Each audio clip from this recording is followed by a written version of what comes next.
Okay, so now looking at pregnancy and postpartum. So there's some unique aspects, obviously, of what goes on with the body when a woman is pregnant and then after she has her baby. But of course, we want to look at, how we can keep individuals physically active during both of these periods, because certainly there's a lot of benefit to that. So a couple things before I get into the points just about, of course, being physically active and the benefits. Again, you want to note your pregnancy hormones.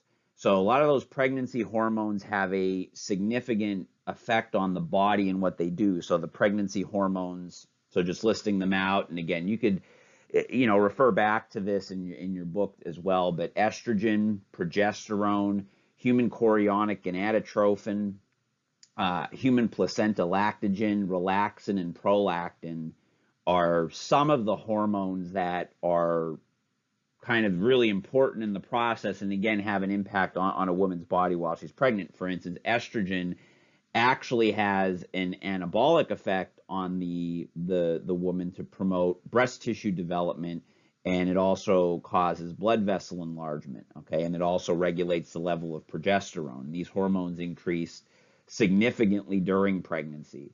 Estrogen and progesterone also regulate milk production. Progesterone at the same time can also cause hyperventilation at rest because of the impact on the respiratory centers. Relaxin, which is a hormone you'll hear come up again later on, is a hormone that actually makes the joints more lax, so that as the woman is giving birth, particularly the joints around the pelvis kind of become a little more amenable to the baby passing through the birth canal. That particular hormone is going to become really important when we talk about exercise, because obviously the joints becoming more lax could possibly predispose to some injury issues with certain exercises. So again, we want to point out is being physically active during pregnancy poses little risk to the mother if there are no pregnancy related complications. So obviously if there are things like preeclampsia, or other health-related issues related to the pregnancy, then you have to be a little bit more careful. But, really for the most part, if there's no other complications, the woman can remain very physically active during pregnancy. During pregnancy, exercise can help maintain, health and fitness levels, weight management, reduces gestational diabetes, which is a certain type of diabetes caused by pregnancy, and improves psychological health. And then you also have, being physically active postpartum can assist with, weight loss, physical fitness, psychological well-being, and this is without altering the milk production necessary for breastfeeding. So, these are all things that we look at in as far as benefits that, again, can maintain health during and both after pregnancy. And we'll talk about like the weight gain and everything and what that means. Obviously, there's going to be weight gain with pregnancy, but it, based upon the woman's size before pregnancy kind of dictates how much weight she should gain during pregnancy. And we'll talk about some of the health issues that could arise if, for instance, too much weight is gained. So I had made mention about some of the hormones on the previous slide. Human placental lactogen basically functions like growth hormone to alter the metabolic properties to deliver more energy to the growing baby. So, this is why it's important also that, if in particular, if the female is going to be very active during pregnancy, that she's getting adequate calories, because if for some reason she's not, the baby is pretty much always going to get what they need. The baby's basically going to steal the energy from the mother, essentially, if it is kind of one way of looking at it. So that's why it's really important that, adequate calories and adequate nutrition are kind of being followed the entire time. Fat breakdown is going to be increased to deliver more free fatty acids to the growing baby, because for development purposes, that's going to be important. So this is what I was talking about. If you're not having appropriate caloric intake, you're going to look at things like hypoglycemia, nausea, dizziness, fatigue, because essentially, again, the baby is going to get what it needs. That human placental lactogen is going to make sure that the baby basically gets what he or she needs. And that's basically going to, cause if there's inadequate caloric intake, that these signs and symptoms, and this will obviously affect the individual's physical activity. So again, weight gain during pregnancy is going to be necessary. So there is a certain amount of weight that should be gained during the 40-week time frame, and it's going to basically occur over that. And again, the whole pregnancy time frame is broken up into the trimesters, which if you look at table 13.2, it kind of goes through basically when you look at pre-pregnancy. So the amount of weight gain should be really based upon where they were at, pre-pregnancy. So the heavier someone is, the less weight they should gain while they're pregnant. So basically, for someone, for instance, who's normal or possibly underweight, they're gonna be looking at a total weight gain of, if their normal weight, about 28 to 40 pounds of increase in weight. If they're slightly underweight, 25 to 35 pounds, and then it gets into, if you're overweight and obese, kind of where that should be at. So, and again, the reason for this is, again, it all is in conjunction with the health and development of the baby, plus the dietary caloric intake is going to have to increase, secondary to what the baby is basically going to take for its development as it's going through, as it's kind of going through the development throughout the 40 weeks.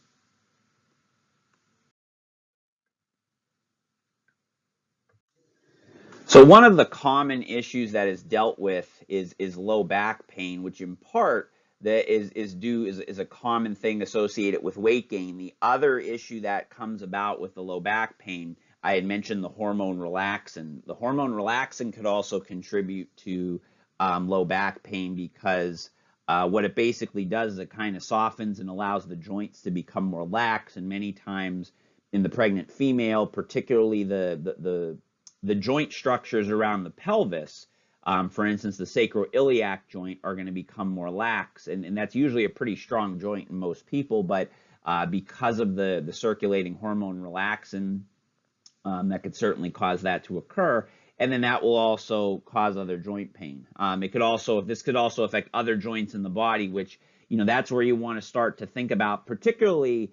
I would say at any point in time during the 40 weeks, if a female is exercising, but particularly as you get towards the end, you have the weight gain coupled with the change in body shape, coupled with the lax joints. It becomes important to really be selective about the exercises that you go and pick.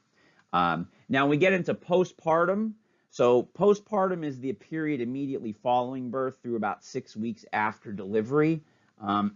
During breastfeeding, the menstrual cycle, and by association, the menses may not return to normal levels until about 6 to 9 months. So that is something to keep in mind as a part of that. During the postpartum period, the musculoskeletal changes in the pelvic floor muscles and pubic symphysis continue. So there's still a little bit of laxity there. There's also some issues with the pelvic floor. There may be some, urinary incontinence issues, which is something we're going to talk about that you could kind of address within the exercise program with these individuals. Another hormone that's very prevalent during this time period is something called oxytocin. This is something that the pituitary gland secretes, and this allows the milk to actually be ejected during breastfeeding.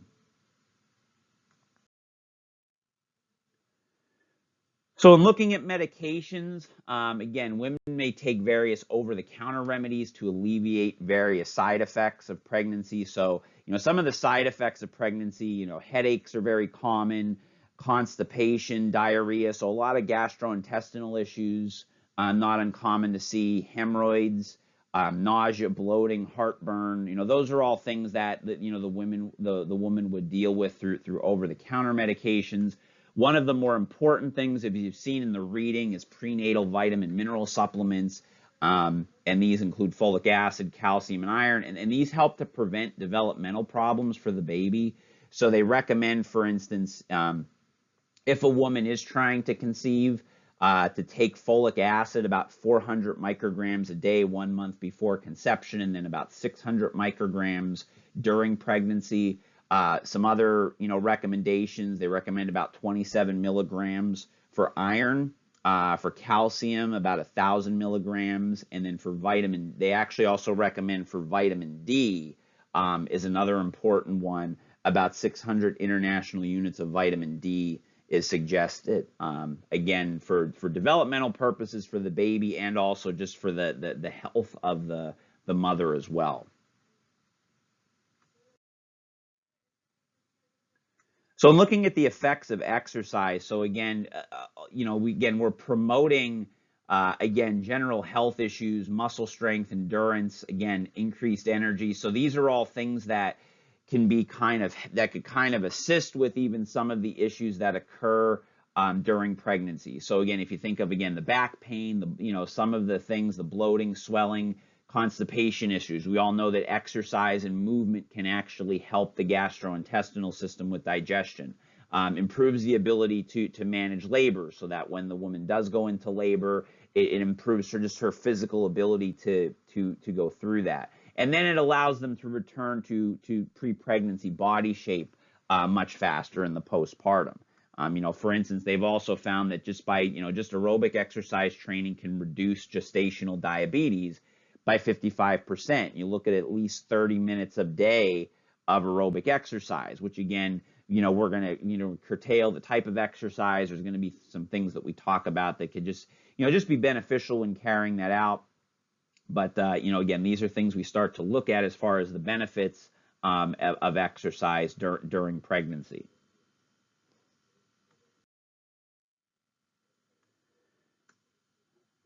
So again, when we look at the effects of exercise, so we know kind of those general health effects. Some of the things that, researchers agree that exercise is safe for both the mother and child. There is disagreement on the benefits in terms of some of the issues related to this. And again, moderate to high intensity exercise is even safe for the developing baby. Now, research has found, for instance, with preeclampsia. So preeclampsia is a high blood pressure that occurs with pregnancy. There has been some studies that have shown that there is reduction in that. Okay, so that is an important thing to note. So again, sometimes just because they say, well, there's disagreement, it doesn't necessarily mean that there's no benefit. It just means that, some studies show, some studies don't show. The point is that if there's certainly no harm in the exercise, if there is the possibility it could prevent it, it takes the health benefits to another level. It does have to note that there is going to be an elevated maximal oxygen capacity postpartum with exercise, lower body fat, and more energy expended during moderate exercise as a result of or other results of aerobic exercise. So there are some things that you do look at here again as far as the benefits related to activity. A couple things to note that you do have to be aware of. It does become much easier for a pregnant female to become overheated. So you certainly want to watch exercise, particularly in warm, humid environments. Make sure that obviously there's adequate hydration when a pregnant woman is exercising. You also kind of watch lactic acid production during pregnancy. So lactic acid production is still a normal outcome of exercise. However, you just have to watch how much kind of the pH levels lower, because it can possibly affect the baby and its oxygen levels. However, if there's adequate buffering of the lactate, particularly if a female, a lot of your exercise intensity is going to be based upon whether a female exercised before she was pregnant and how long she exercised for. If a female is just starting to exercise once she is pregnant, then you just have to monitor something like that a little bit more. But for the most part, most of the time the lactic acid can be buffered. But again, you're going to kind of watch the level of activity based upon pre-pregnancy levels prior to that.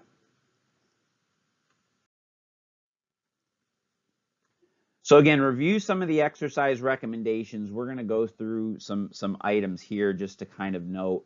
So again, you want to look at least 150 minutes of moderate intensity exercise per week. total, again, broken up however it needs to be. Later on in the, obviously as, you progress through the trimesters into the third trimester, that, the female may have to break it up into, shorter sessions throughout the day, however that has to take place. I mean, healthy women who already do vigorous intensity aerobic activity can continue to do so.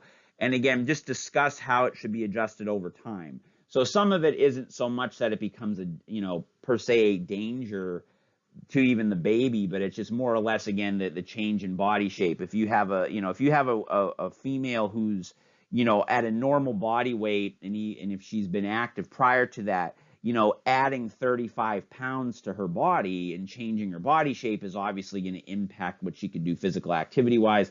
There are stories of, and they are true, of women who, for instance, have run marathons. But again, those are extreme cases, obviously, but that is something to be mindful of.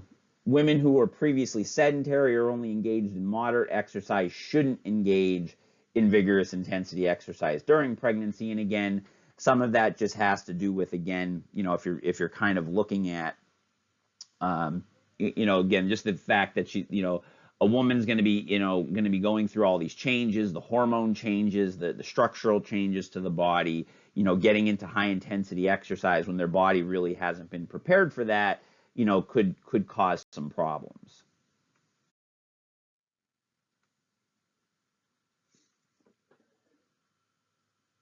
So looking at some other things, again, looking at your rating of perceived exertion. So this may be more appropriate than using heart rate to regulate intensity.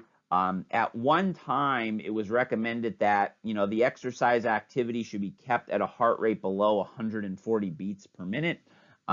They've since kind of changed that because there's been limited research to support that.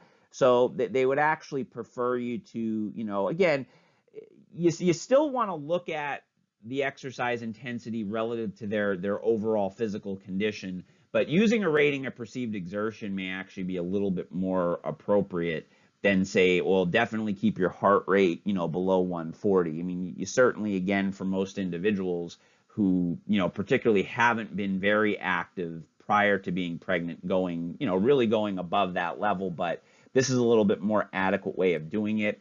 Again, general resistance training recommendations you have listed here. Again, these are kind of a good starting point for most people. Lighter resistance is recommended after 28 weeks, primarily just to avoid, for instance, like any Valsalva maneuver or anything that might be associated with that. So that's something that you would want to be kind of mindful of. Again, individuals, say for instance you had a female who was, pretty serious about strength training before, they could usually tend to keep a lot of the exercises that they have been doing. Many times, some of the exercise selection may change just because of the laxity in the joints, and again, the biggest concern for that tends to be the pelvis. So, for instance, a lot of unilateral exercises like lunges, step-ups, and things like that, that could cause a lot of problems relative to the pelvis and that increased laxity. So particularly later on in the process, those are going to be exercises that many times tend to get kind of cut out of the program just because, you run the risk of SI joint problems and low back pain with them. So some other exercise considerations, again, you obviously want to stop exercise in the case of any type of, odd symptoms, and these would all be things that, you'd want to educate the individual on. And then to, obviously you would want any of this discussed with the obstetrician. Exercise in the heat, again, you really want to be careful with that and make sure, I had mentioned this early, monitor hydration. Supine exercise is contraindicated after the first trimester, and the reason for that is that the pressure on the inferior vena cava is going to limit blood flow kind of returning back to the heart. So that could cause some problems, make them feel dizzy and nauseated, and it could increase orthostatic hypotension, which is low blood pressure when standing up or stretching. So That also can, you'd want to avoid. So again, you want to think of exercises after the first trimester and not do any supine activity. And again, you obviously want to avoid any type of abdominal trauma. Another thing to kind of note is that, do some isometric when you're doing abdominal exercises, particularly for a pregnant female, is to do some isometrics while breathing. That could help with pregnancy and could also reduce the risks of what they call a diastasis recti, which is basically a separation of the abdominal muscles. For resistance exercise, you may want to take also slightly longer rest intervals, particularly with heavier resistance. And also, note your textbook talks about the benefits of aquatic exercise. If aquatic exercise is something that the female could do, obviously from just like a joint support, particularly later on in pregnancy, that's something to consider as well.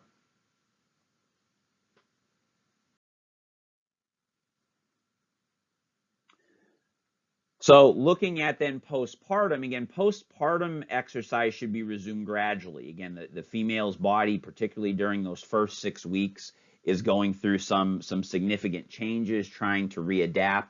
So you want to make sure, again, slow readaptation to activity. One of the things that are very beneficial during pregnancy and postpartum, and you could work this into your abdominal muscle training, is also including the pelvic floor muscles. And in particular, they talk about what they discuss as the Kegel exercises or pelvic floor exercises. So what the pelvic floor muscles do is just they help assist with urination. And then so by working those pelvic floor muscles, they help alleviate urinary and anal incontinence, and then any type of other issues as it relates to the pelvis, sexual dysfunction or any type of chronic pain. So, working those pelvic floor muscles, and again, you could just incorporate that really easily into the abdominal exercises. And a lot of people actually suggest that, they actually suggest in general for most people incorporating them into abdominal exercises. And basically what you do is just repeatedly contract and relax the pelvic floor muscles.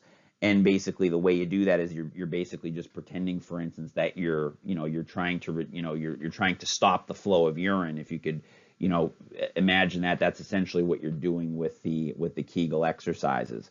For instance, and again, some of the activity you would want to do, again, brisk walking is a really good mode of exercise after giving birth, and that could then prepare the woman back to getting back into high intensity activity during that postpartum period. So, after giving birth, going for some really brisk walks, many times, just getting out of the house with, even, putting the baby in the stroller and walking, could be some things that get done early on in the exercise associated with that.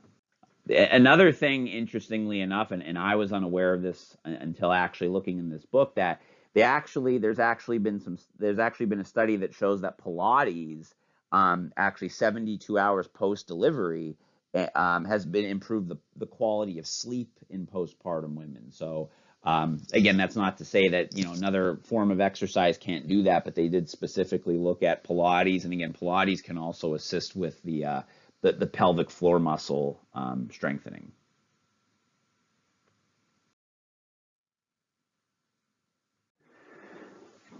So now looking at menopause and postmenopause. So the process of menopause is characterized by the loss of the ovarian follicular function and then subsequent cessation of childbearing. So it's basically through this time period that the woman's body can no longer bear children. So there's some time frames associated with that. So the transition between the childbearing years and menopause is what's called perimenopause.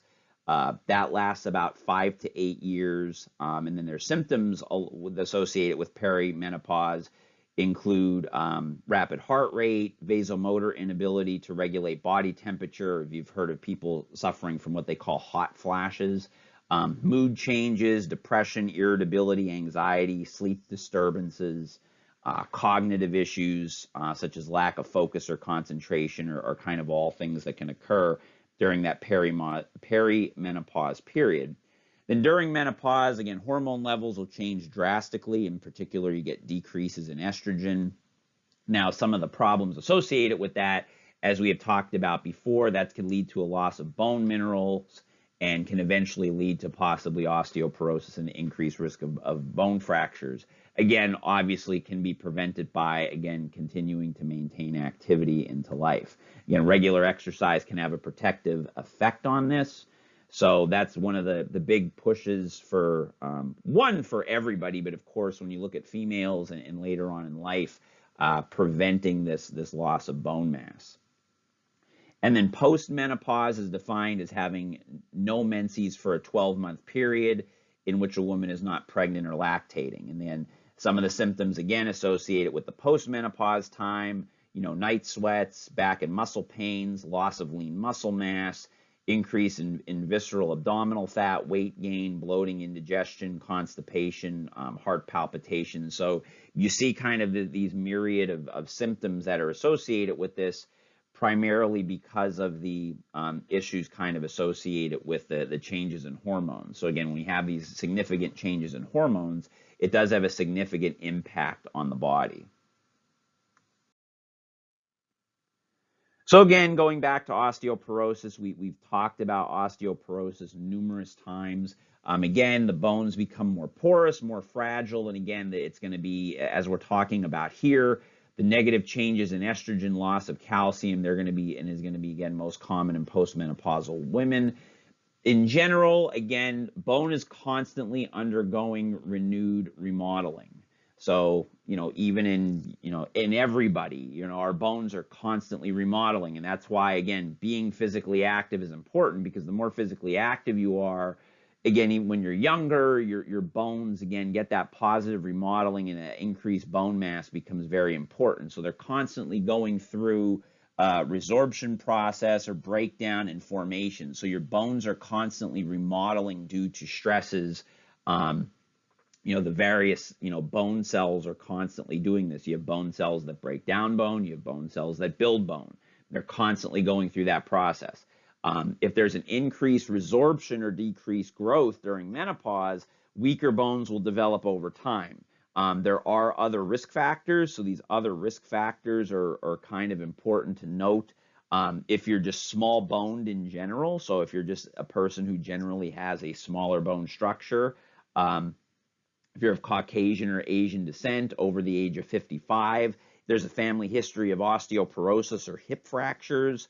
Again, physical inactivity, diet low in calcium and vitamin D, smoking or high consumption of alcohol. The other thing I just want to note, we've talked about this before. Again, if you don't remember this, I would suggest just looking it up, kind of note your standard deviations for how osteoporosis gets diagnosed versus what we would call osteopenia. So remember, osteopenia is kind of that initial loss in bone mass. Just note kind of the diagnostic criteria and the standard deviations associated with each one of them. So some medications for menopause-related osteoporosis, they basically fall into two different categories. They're anti-resorption medications and anabolic medications. So again, just to kind of note what they both do. So anti-resorptive medications prevent the loss of bone mass and lower the risk of breaking bones. The goal of anabolic medications would obviously be to increase the rate of bone formation and thus bone strength. So one's more associated with the prevention of the loss, the other is associated with the building up of the actual bone strength. So that's basically the two general categories that you look at as far as the medications associated with osteoporosis. Then obviously another thing, when you look at the menopausal symptoms, you look at hormone replacement therapy. So obviously if the decrease in hormones are causing the symptoms, again, they can help reduce the severity and frequency of the hot flashes because of the inability to regulate temperature. They could lessen irritability and sleep issues. They can increase collagen levels. And then they can also assist with the postmenopausal osteoporosis, obviously, with that. However, there are side effects associated with hormone therapy. And some of these we've kind of talked about before, because we did have brief mention of hormonal therapy before. but you can see some of the side effects here. Again, headaches, nausea, fluid retention, weight gain, breast tenderness, and then even more serious things can develop breast cancer, heart disease, stroke, blood clots. So again, you're going to weigh the risks and benefits of doing this, to kind of limit some of the symptoms that could occur if, again, just through daily activity and physical activity does not improve on them.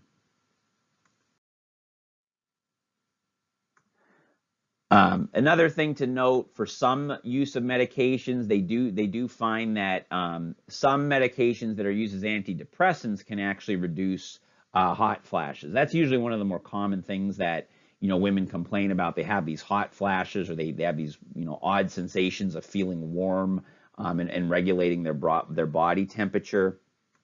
Paroxetine and associated conjugated estrogens have also been specifically used to treat hot flashes. So these are some specific medications to kind of make note of as far as their ability to kind of treat some of the symptoms associated with menopause.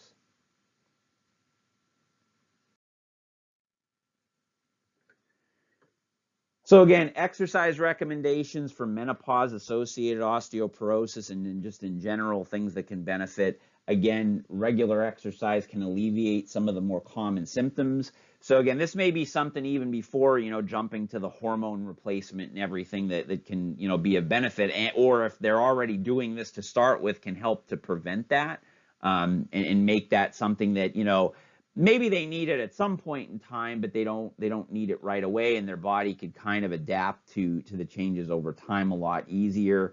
Again, combination of aerobic endurance, resistance training, mineral supplementation could help improve a lot of the issues that arise. Blood lipids are something important to note here.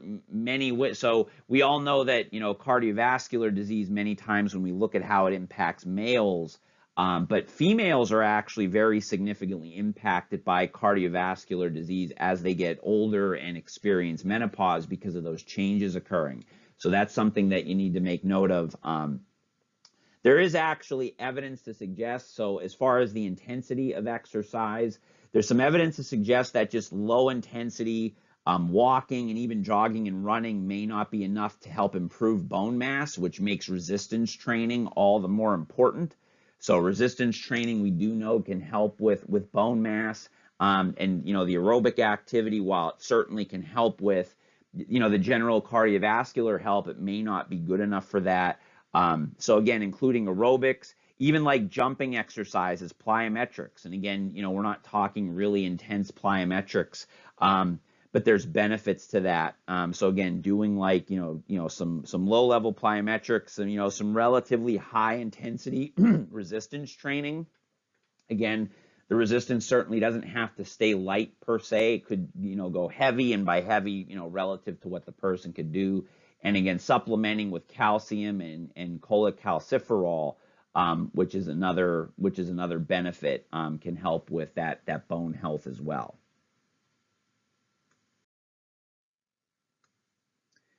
So exercise, again, some other exercise recommendations. So again, you could look at this, but you would want them doing some relatively high intense. So again, look at what their experience has been.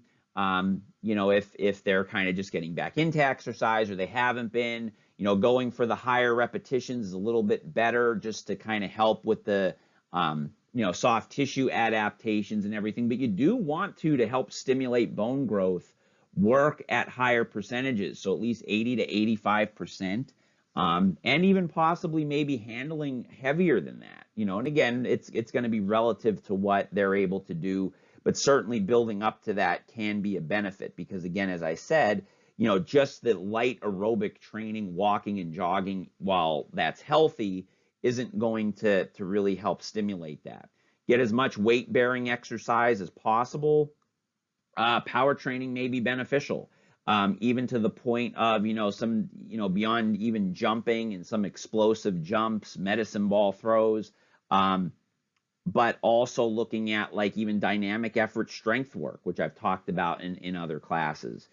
So that could certainly be a benefit, and explosive fast contractions could help improve, again, and limit the bone loss, particularly at the hip and the spine. So that's some things to look at. And then there's spine-specific exercises, because obviously that becomes a concern, particularly with a lot of bone mass. And I'm going to show a couple slides of some exercises that they put in your book. They had the pictures, so I figured I'd throw them in, but I'll make mention of some of them, and we'll talk about some others in class. So think about even yourself, what would be some good, spine exercises or some good abdominal exercises for an individual to do that would be relatively healthy and carry over to most activities. So this is a prone extension exercise. This kind of helps maintain some mobility. The only thing you do want to be careful with this is if you ever get anybody that has any type of posterior column issue in their spine, because posterior column issues can be stressed a little bit more with back extension.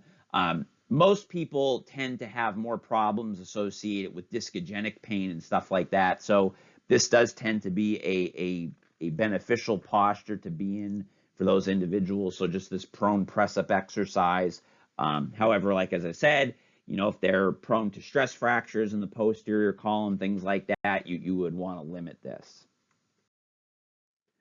This is a bird dog exercise. I've talked about this. This is one of the exercises that Stuart McGill actually is very big on for most people with back issues. So, I've talked about Stuart McGill in class, does a lot of research on spine biomechanics. He looks at a grouping of exercises that activate the muscles while putting the least amount of stress on the spine. The bird dog is one of them. So this works on a lot of the posterior muscular strength. It also works on a lot of anti-rotational movement as well. So, and there's exercises using a foam roller. So this is an exercise that is used to just help increase some mobility in the thoracic spine. Most people don't recommend, and I actually don't really recommend it either. So if you're going to roll with the spine, keep it at the thoracic upper back region. I'm not a big fan, and most people don't like a lot of foam rolling like this for the lumbar spine. But this can be good for the upper back and some mobility issues with that. So that's something that you can do as well, as long as, of course, it doesn't irritate any particular activities. Here's some things that could work on some posture. So again, lying on the foam roller kind of along the length of your spine, and various arm and hand positions where you're kind of opening up the anterior chest and anterior shoulder region works to benefit, again, just a lot of postural issues.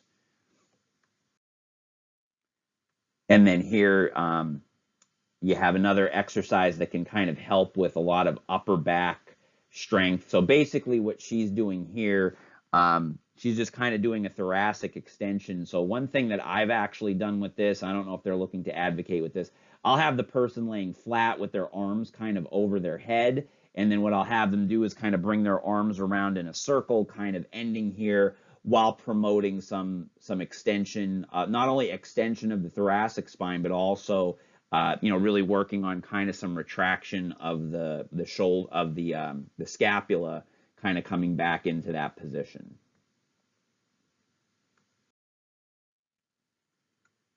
And these are your learning outcomes. So again, I always say the learning outcomes are a good way to kind of organize your studying a little bit. You can kind of make your own sort of review sheet with these. So again, list and explain characteristics associated with the various female-specific issues we talked about, recognize signs and symptoms of the issues we've discussed.